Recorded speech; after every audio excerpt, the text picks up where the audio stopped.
La cruz y su sombra, capítulo 11. Los levitas. Una tribu completa de Israel fue separada para el servicio del santuario. Al recordar las últimas palabras dichas a Leví por su padre Jacob, mientras se reposaba sobre el lecho de muerte, nos maravillamos que sus descendientes fueran escogidos para esta obra sagrada. Cuando Jacob se acordaba de los pecados de Leví, pronunció una maldición en vez de una bendición sobre sus hijos, y la cerró con estas palabras: Yo los dividiré en Jacob, y los esparciré en Israel. Génesis capítulo 49, versículos 5 al 7.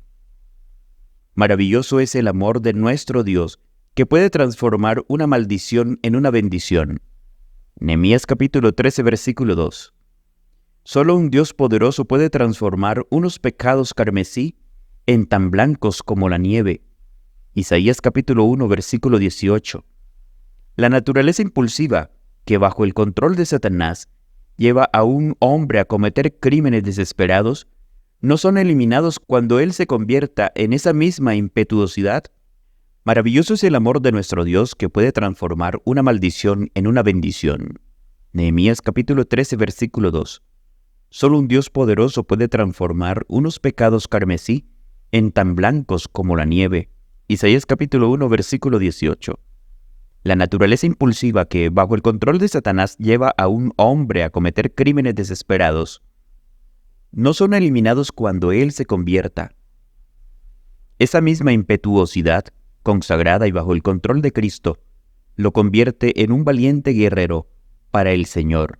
Saulo, el perseguidor desesperado, cuando se convirtió, llegó a ser Pablo, el apóstol guía.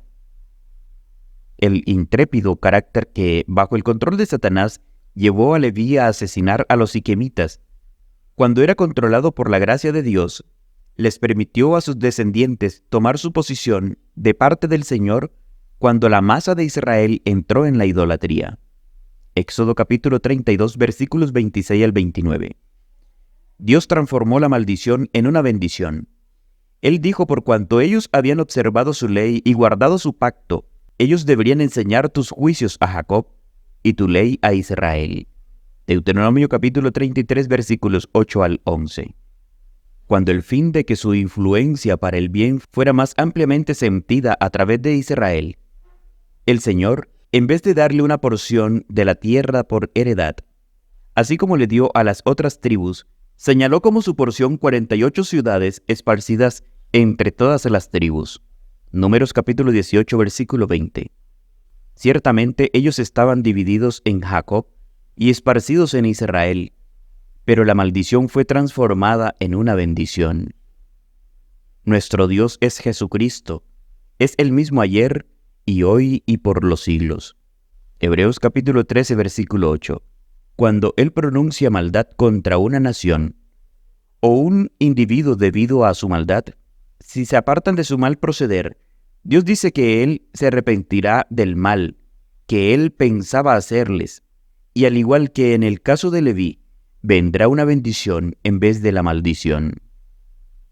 El término levita era aplicado a todos los sacerdotes, pero solo los descendientes de Aarón debían ocupar el cargo sagrado.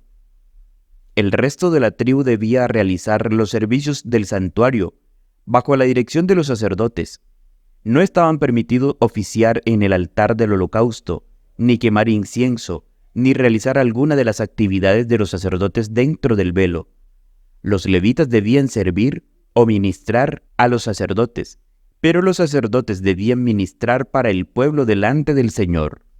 Números capítulo 18, versículos 1 al 7. Los levitas estaban consagrados a la obra del santuario por la imposición de manos de toda la asamblea de Israel, y luego Aarón los ofrecía delante de Jehová en ofrenda de los hijos de Israel. Números capítulo 8, versículos 9 al 14. Los levitas fueron escogidos por el Señor en vez de los primogénitos de Israel. Números capítulo 8, versículo 17 al 18.